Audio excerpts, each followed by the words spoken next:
From the iShin Broadcast Studio, it's the Tool Time Podcast.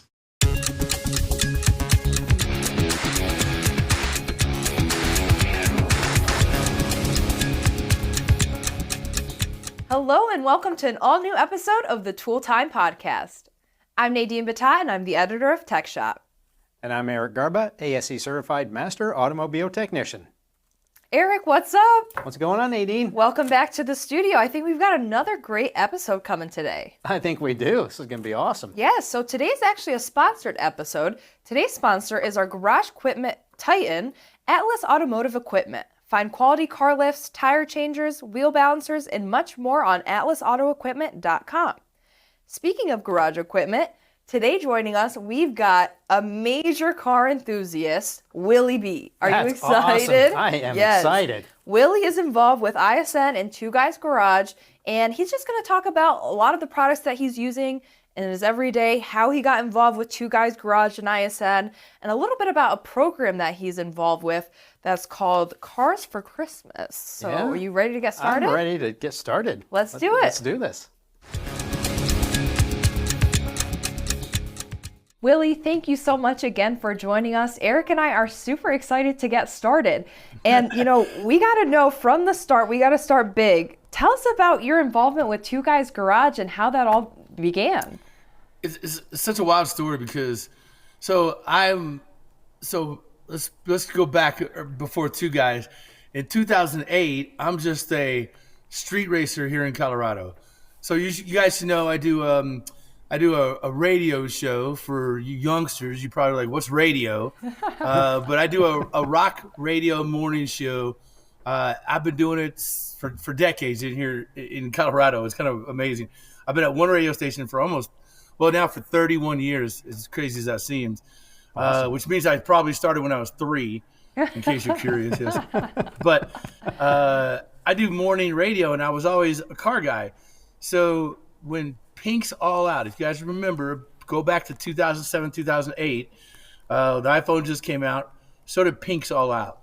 Mm-hmm. Pink's All Out was this dominating show on Speed Channel at the time of Speed Channel. And it was the first drag racing reality show.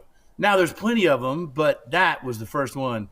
And me and my friends, we were drag racers, and we just loved the show. I was a morning show remote. I had appearances at this bar every Thursday night. Well, me and my friends would all go down to the bar, get there really early, and just take over the TVs and put in Pink's All Out. And we would bet on who's racing and bet on who'd win and all that stuff. So the Pink's All Out gets the note that it's dissolving. So the guy that ran Speed at the time was like, hey, I really like your energy. I want to keep you on the network. How do you feel about the show Two Guys Garage? And I said, well, I know the show. I'm familiar with it, but I'm just I'm an average C student with a microphone, and I love going fast. And for me, that's all I cared about. I would walk into a speed shop and be like, does that make my car faster? Then that's what I need. I didn't necessarily care about being able to break down the whys and whatnots about it. So the first year on Two Guys was this big culture shock, because before I was doing TV, and they just said, here's a camera, and just go do you. And I would just go do me, and I would talk racing stuff with racers and talk car stuff with car guys. Well, you get into Two Guys Garage scenario, you're not just talking about cars, you have to explain how that works. So that was a little weird for me initially. But man, what a cool show it's been.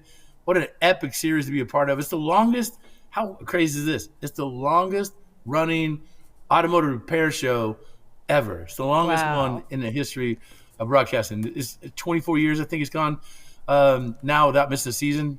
And I've been on it for, 12, 14 of those years. Long time, man, long time. That is awesome. That is awesome. I segued into Two Guys Garage, was just being a drag racer on another reality show that Speed had, a big show. And they said, what do you know about cars? And would you mind explaining that to other people? And I said, well, I love cars and know a lot about them. I don't know how well I'm explaining it, but I'll sure give it a try. I went down, tried out, and they hired me, and the rest is history. Awesome. That's fantastic. Oh, very what cool. a story. Yeah, awesome stuff. We're gonna get into some great tool discussions here in just a second, Willie. But I gotta know, because for those of us who are car guys and love this stuff, what is one of your favorite all-time projects at Two Guys Garage? I think I see your wide-body Charger in the background, right? Yeah. Is that it? I wish we've never had this on Two Guys. We hope to have it on there one day. But as far as projects go, so I'm a massive supporter of the military. I've never was in the armed forces. I signed up. I did the physical, took all the tests.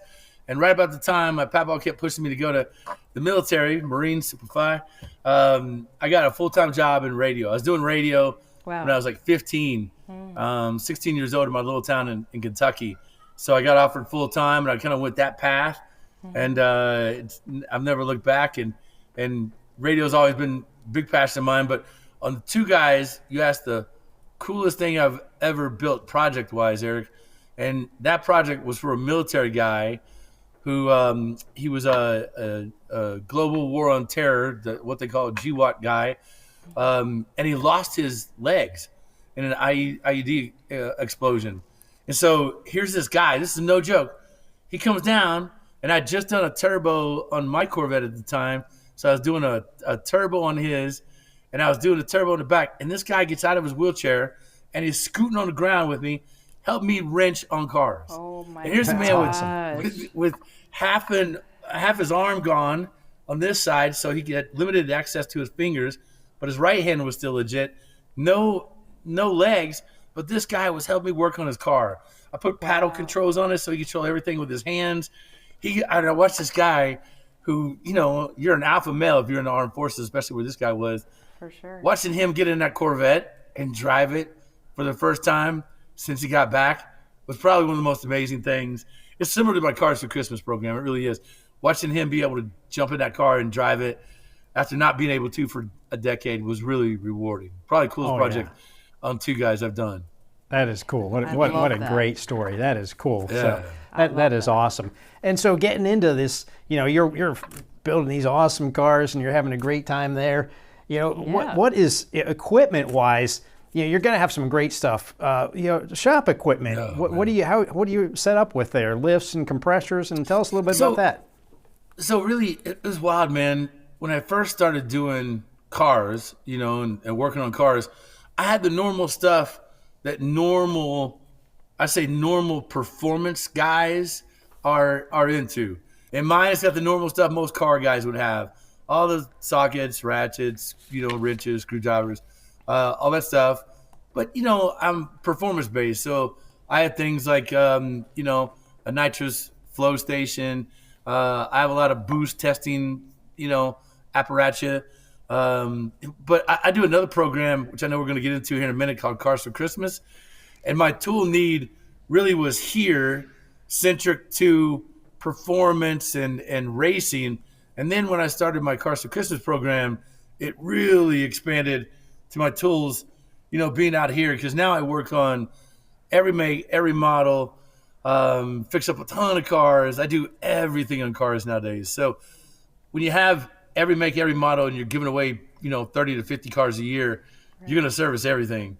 So from an AC, refrigerant collector to power steering collectors to tire equipment, tire changing, to any sort of diagnostics equipment, to fuel injection cleaning equipment, to, you run the gamut. My shop out back is probably just as well equipped as most shops that you would pull into and say, hey, man, I got something wrong with my car. Can you fix it? Yeah, you've pretty much got to have it all, something for everything. Yeah, you really do, Eric. It's wild. As I've grown over the years, and I'll give you a little prelude here. Cars for Christmas, I give cars to needy families. It's kind of one of my big passions.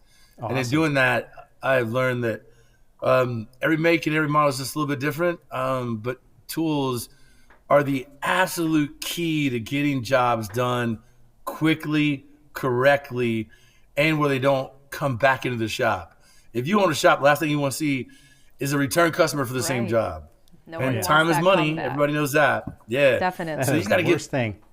Dude, you got to get tools that are right, that help you finish that job, help you diagnose the job correctly, and then help you finish the job, fix the repair, so they're out the door, and the next time you see them, it's for another repair because they're a valued customer, not for that same job. I love it.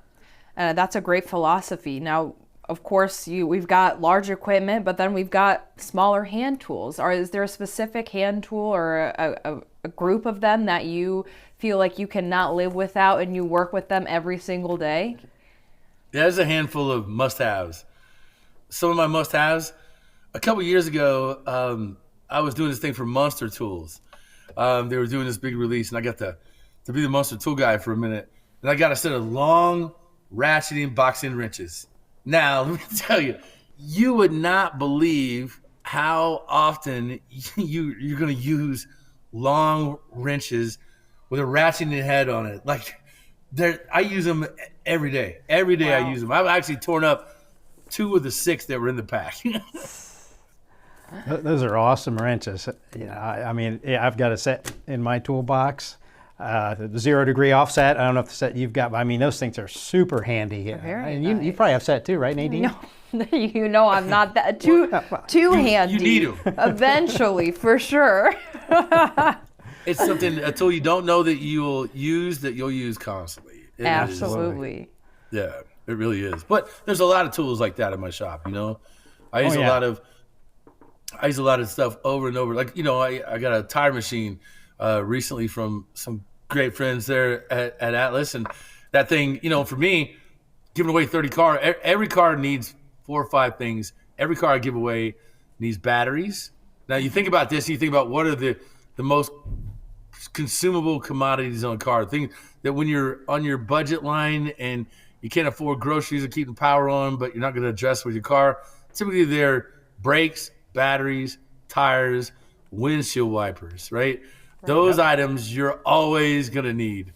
And most often, they're going to need a good cleaning. Absolutely. Yeah, because they're busted and leaks and all that stuff. So tires, I probably sling 30 sets of tires on vehicles, 40 sets of tires each year for my Cars for Christmas program. Wow. So That's those awesome. those are super valuable. And this is what's crazy. Modern cars, some of these tools, you got to have a scanner, some sort of really good diagnostic scanner you can plug into OBD2. Get some know-how and some knowledge on how to address a repair. Number 2, fuel injector cleaners. So fuel injection, has been around for a long time, but for some reason, more cars nowadays come in with more dirty fuel injectors than I've seen in the last number of years. I'm not sure why, but fuel injectors, if you let them sit, if you let bad gas, or you go to cheap gas stations, or a lot of people tend to run their car low on gas, and it gets all that crud in the bottom of the gas tank circulating through your fuel system. You'd be much better off if you, a little tip for anybody viewing out there, don't ever run your gas all the way to E. And unfortunately, people tend to do that, but you want to stop when you have a few gallons left in the tank, because all that, the sediment from the gas tank, from the pumps that you're pumping out of, any dirt that's getting in your tank, that's where it's living. And if you're recycling that fuel, all that dirt is going to get into your fuel filters, your fuel injectors, and cause you havoc. Whereas if you keep your car, and once you get a quarter tank, head to the gas station. Don't let it get to the point where the light's on. Keep fuel in it. advice You'll be for happier you did. My dad will be happy you gave me that advice, Willie. Because I'm notorious for hitting that E. It makes a difference. It really does. Yeah, Absolutely, I bet. I saw it's only $2.99 today, so I'm like, I Oh, gotta hit that I up will after definitely work. be Yeah. hitting a pump after Nice. work. So Willie, so you're saying that fuel injector cleaner, that's almost like the ultimate tune-up, almost in a way, for one of these modern cars. Oh, it really is, man. I got a machine, and I forgot. I just went online and bought it. But you put in fuel injectors, and it says 4 at a time. I wish I could do 8. But you can run RPM tests, you can run speed tests, you can run acceleration tests, you can do load tests on them. So you'll see really quickly. I usually drop them in a cleaner, a sonic cleaner, and it hits them with a frequency, and you'll hear this vibration, this little noise. It sounds like a dentist's office. They're sitting in there for 30 minutes, sonic cleaning. Now I'll bring them out. I'll stick the injectors on a rail, and it's these tubes. And you'll see these tubes. You'll see the spray and see how it atomizes the fuel. So a lot of people, a garden hose. Well, a fuel injection, if you see a garden hose, you just barely squeeze it, and it doesn't come out in that fine mist, and it just, and it Right. kind of, like that, then that's a dirty fuel injector. You need that fine mist that whoosh, that shoots out and atomizes the fuel. So when you have a right, clean, proper working fuel injection, you'll have that. You won't have any drips in the system. You won't have any hiccups at idle. You'll know really quickly if a fuel injector is not happy. That's awesome. Very cool. Sounds like a great tool. Now, something else I know that I love and really getting into today is cordless tools and cordless lights. You know, we're all about those. What do you think about that stuff? We never get enough. I never have enough lights, man. For whatever reason, lights are always underappreciated, underpurchased, and you don't have enough of them when you need them. I've got a few things like you wear around your neck and can hit a button and lights up what you're working on. Those are pretty clever, but just lighting is so crucial when it comes to working on your car. Like most of you out there, I have a garage, it's got an overhead. You know, these are LEDs. These are better than what I have in my shop out there. But, you know, it's the old overhead halogens. And the halogens are just awful when you're thinking about under a car, under the hood. There's not a lot of light there. So anything that's magnetic, that's got a hook, that can give you a long time and is durable, that if it gets knocked off a firewall or hanging on a, you know, hood and you knock it off and set it somewhere and it falls, it won't break, bust, and it has some decent runtime in the battery length. So I really feel lighting is key, underserved out there in the automotive world.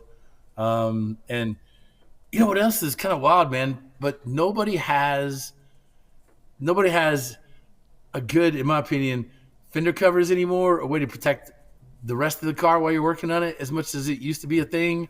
I wish there was a company that could develop, or I wish I knew of a tool that was a little helpful there.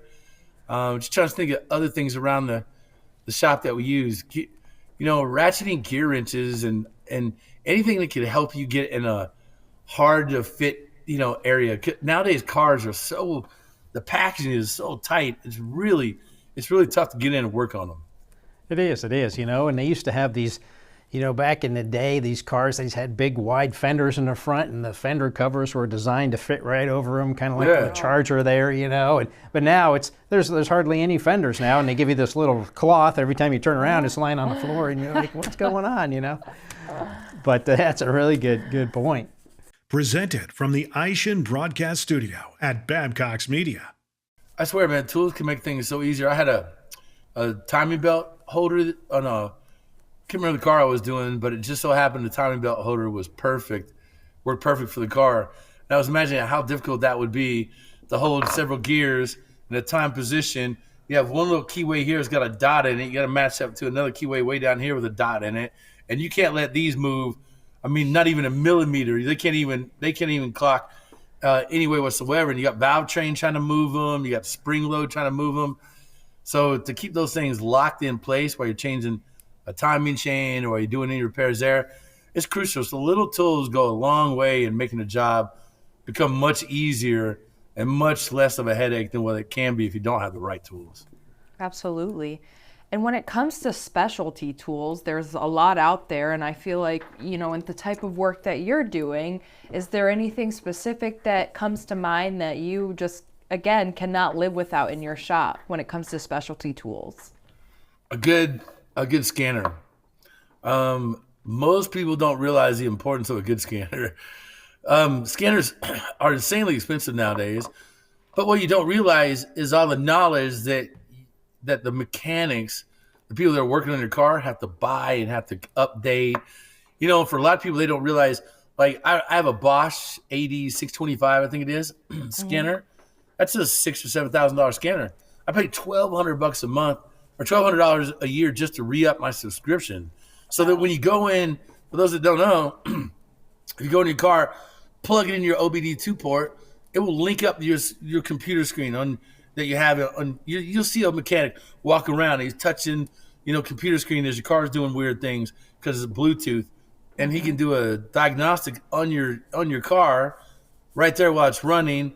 Cycle the keys, cycle fuel pump, cycle certain things, make sure things are working properly, test certain things, and then get an indication as to which path would most likely be the best route to fix and repair the job. So that scanner is crucial for a lot of guys in a lot of shops. You don't have a good scanner, you're gonna be throwing parts at it, and that means money. If you're not throwing the right part, that means money because you got to still fix and repair the job. So scanners, I think, are crucial. You're gonna pay a lot for them, but as far as a must-have, I think that's number one on the list. Besides a lift, probably. For sure. Yeah, absolutely. And it's such a great category, specialty tools and scanners, and as Willie said, I mean, 40, 50 years ago, you had a basic set of tools. You could work on anything. Right. But now, I mean, without that scanner, you have no idea how to talk to a car. Think about how many updates lost. each scanner gets, right? Yeah. Quarterly, monthly, weekly. So you got to keep up to date with those software updates as well to make sure that you're still, diagnosing the vehicles correctly with the correct software that the software platform provides. So that definitely is a huge Absolutely. It's step. kind of like your home computer or your work computer. I mean, every day there's some kind of update. It's the same thing, but it's up to the technicians to go out and make sure you're performing these updates and keeping it online.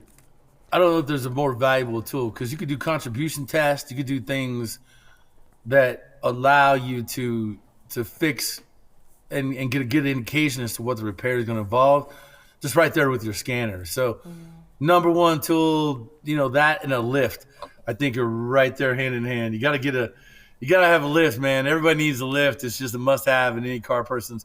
I want one in this shop here. This is my house garage I'm in right now. Okay. My shop is right behind here. Okay. And it's massive. I got a big shop. But most of my shop is dedicated to so much of my Cars for Christmas program. So when I had a fire here at my house a couple years ago, and it's actually started in the garage. So when I added this garage back, I added on some room to do my own repairs in this garage. So eventually one day I'll get a lift in here, and I got my toolbox back here on this side over here. So I got it kind of positioned, and eventually though I'll get a lift in here, and that way because I have a lot of communal tools. That's another thing. Here's something you won't regret: locking your tools up, man. Locking your tools for up. sure. I have a communal garage out back. I help a lot of listeners, and I got friends coming over later tonight. I'm doing he has a 76, believe it or not, Dodge van, and somehow Dodge vans are popular nowadays, and vans have made a resurgence. So I'm putting a 340 in his 76 Dodge van for him. Awesome. So talk about some specialty tools. That's kind of my shop. A lot of racers, a lot of performance guys, and a lot of people that just need help. I'll change brakes on a listener's car, or there'll be somebody who can't quite afford something, and they'll hit me up and call me, or hit me up on social media and be like, "Hey, can you fix this?" And I tend to fix most of them if it feels like a legit story, just to help them out. So it is a big communal based garage, but this is home to my stuff in here. So That's one day I'll awesome. get this Very one cool. set up. Yeah, and as you said, lifts. Talking about lifts, do you have a number of different? Like you probably have a 2-post, a 4-post, maybe a mid-rise lift. Oh, I need a 4-post bad. So I have two 2-post lifts, and the only reason I have them, I'll be honest, the only reason I have them because my friends bought them, and they bought wrong lifts for the garage for their shops. I have 2 rooms out in my shop, both with lifts, and both of them came from people that bought the wrong lift or wanted something different after they had it, and they were both gifts. They're both like, "Hey, I don't need this, or I don't want it. It won't fit my garage or my shop. Do you want it?" And I was like, "Yeah," because one of my buddies, it's sit out here and it's saran wrap or it's wrapping paper out here for a year and a half, and I kept moving. And I said, "Finally, man, what do you want to do with this lift?" He's like, "Well, man, you could just have it." So That's cool. I put it up the next weekend. That's awesome. The price is right with that. So yeah, any lift is good, especially when it's free. However, you could, 2-post, 4-post, drive on. There's a good lift will help you regardless of what kind of lift it is. There's just some that are better for certain jobs. So Absolutely. really depending on what you're working on, get a lift that works for you for sure. Talk a little bit about some of the air tools you use. I know that's like the tip. People always want to hear air tools when they're walking through an automotive shop, right? It just doesn't sound right unless you do. You got to have some air tools, right? Well, normally up until lately, it's mainly been the impacts that are running air tools. Some of the go-tos, obviously. the grinders, the angle grinders, my little Rolock. If it's got sand, paint, dust, dirt, powder coating on it, or whatever, I'm hitting it with the air tool and the Rolock. Things like that I use a lot. But you got to give credit where credit's due. And nowadays you can get a lot of these tools with a interchangeable battery that's pretty robust and it's got a few Ugga Duggas off that new Milwaukee Impact, and it's a beast, man. It can rip. So I think a lot of the tool manufacturers are making really unbelievable power out of battery operated tools, and I really think that's the future for sure. So Willie, we know you're the so-called face of ISN, Atlas Management. Can you tell us a little bit about the ISN brands that you love to work with, that you find just incredibly, what's the word, Eric? Reliable, I guess. Well, obviously, Eric, Atlas would be one of them. Really, I got a few go-tos at ISN. The reason I love ISN, number one, is just the unbelievable network and the like-minded individuals that are there that are, probably tackling similar problems, not the same problems that you are, and just a big-time help. Everybody's down to help you. Everybody's down to show you something that make your job easier, and it really will. And I find that the more you just go in there, unfiltered, here's one of the places where you can go, feel comfortable and confident. You're talking to somebody that knows their sauce, that understands what you're into as far as being a car enthusiast. And the most important thing, they won't blow up your budget trying to get a dime out of you on a tool that you really won't use and or need. Right. If they're going to ask you to spend money, chances are, this is where trust comes in, it's going to be a tool that you're going to use, utilize, and just be really rewarded in getting, adding to your toolbox or your chest or whatever that may be. I'd say Atlas, some stands out, and I'll put a little shout out there to Bosch. That's where I met the Bosch crew that I got my diagnosis machine from.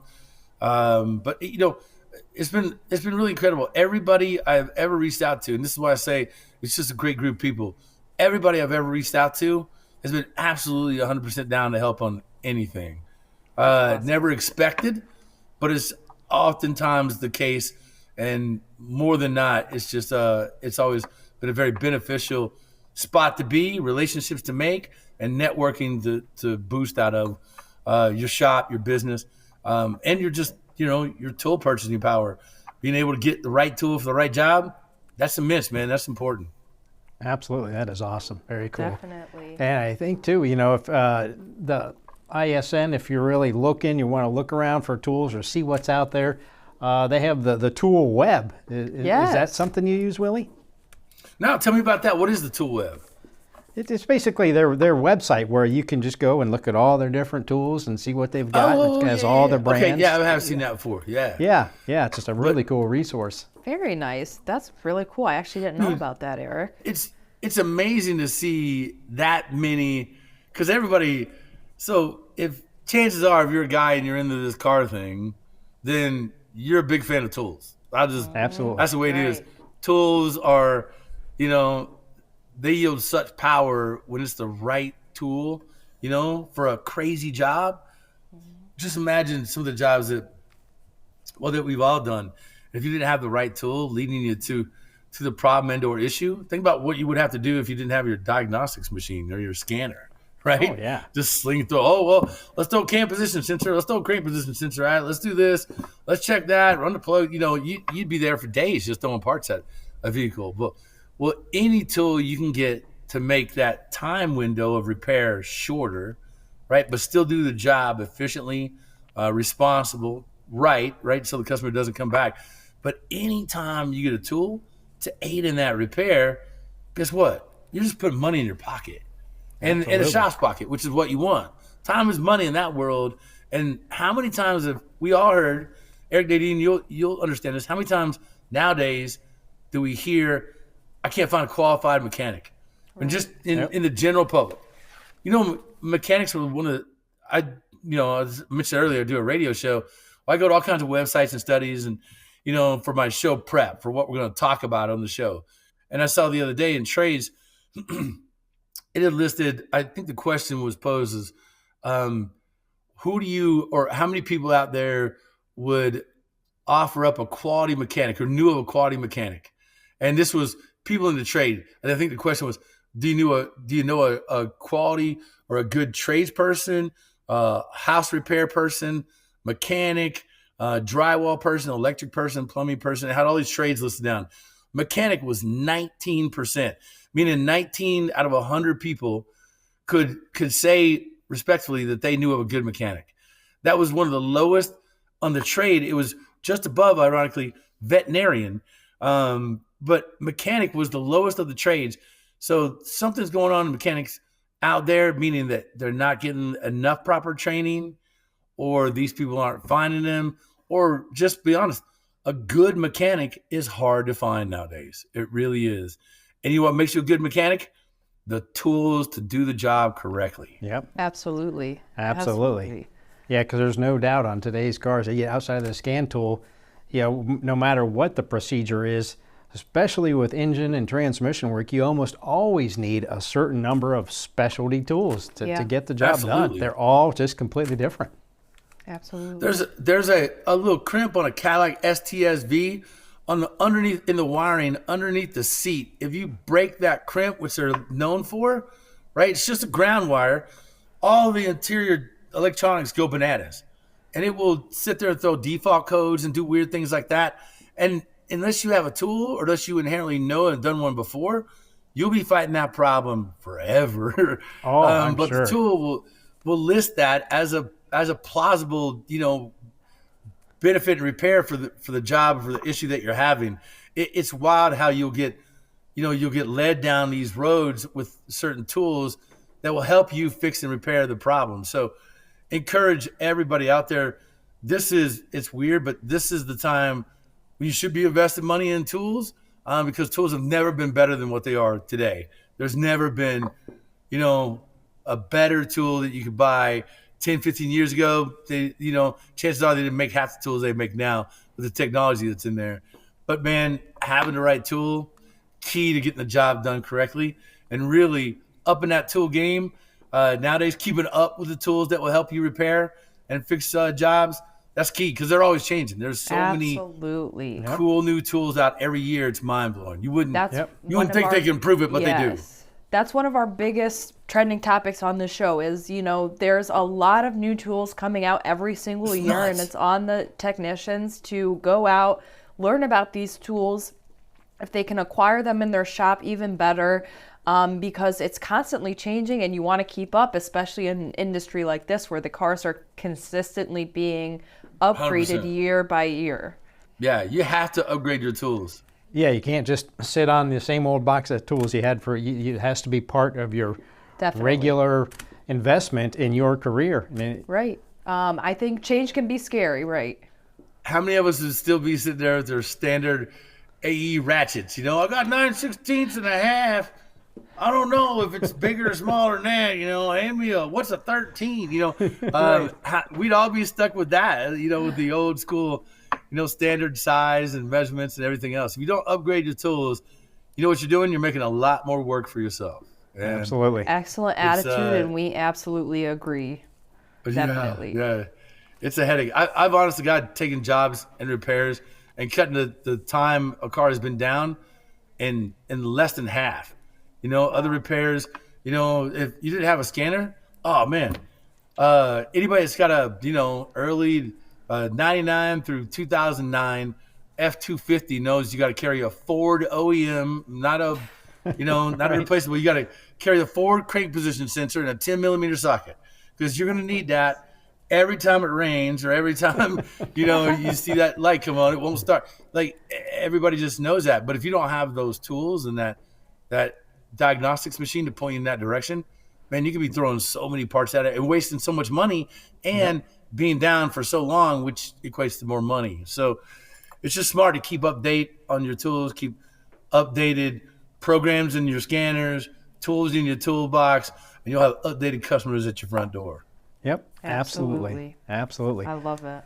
So, I know we touched on, or Willie, you touched on a little bit before Cars for Christmas, but give us a little more about what you're doing with that program. I had a buddy that we called him Jay, and Jay had a kid, And when you're running around and you're 22, 23, the guy with the kid is the guy with all the responsibility, right? Of course. Right. Well, he was the guy, had all responsibility, but he had no means to get his kid to and from.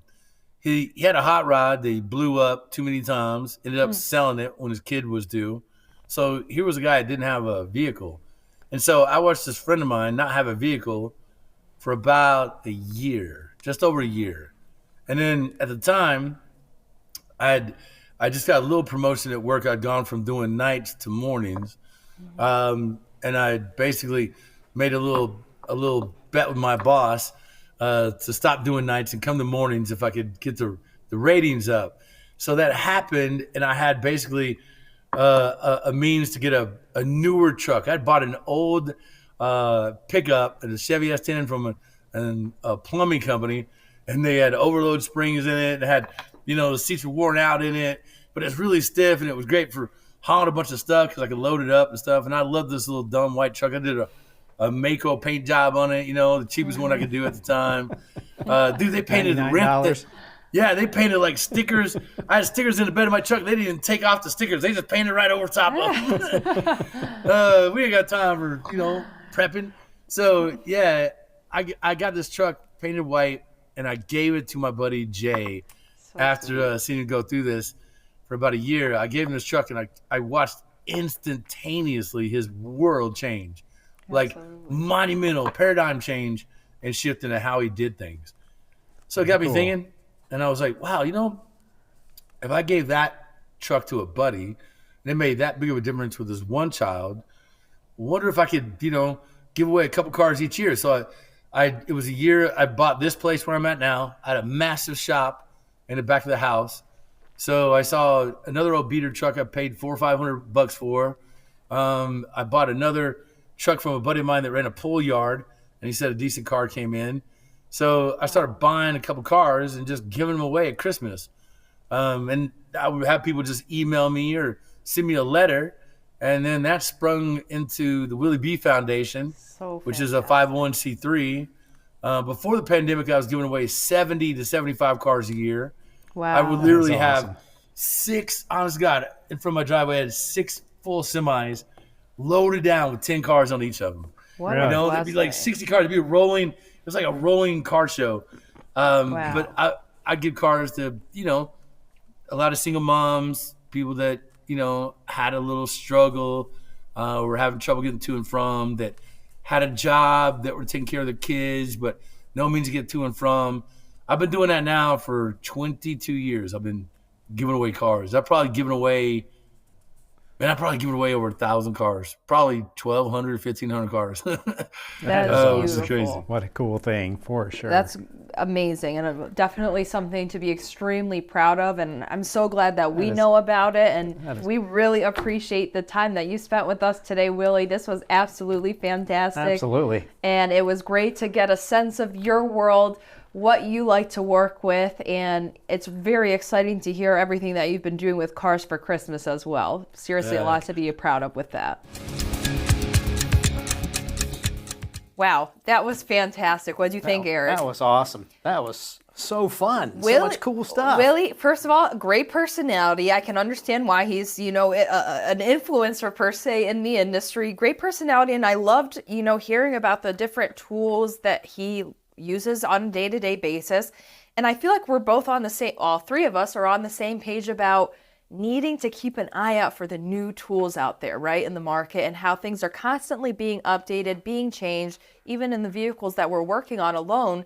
So I like that, we're all kind of in agreement. You got to keep up with the tools that are coming out right now to stay in the loop. Oh, absolutely. It's the whole tool industry has evolved over the years with the cars and the technology, and you're right, we're all on the same page of what you have to do to remain successful in this industry and as a technician. Absolutely. We'd like to thank our sponsor today, Atlas Automotive Equipment. When our listeners are ready for another car lift or specialty tools or any other garage equipment, head over to atlasequipment.com or call 866-898-2604. Thanks again for watching, and we'll see you again on the next episode.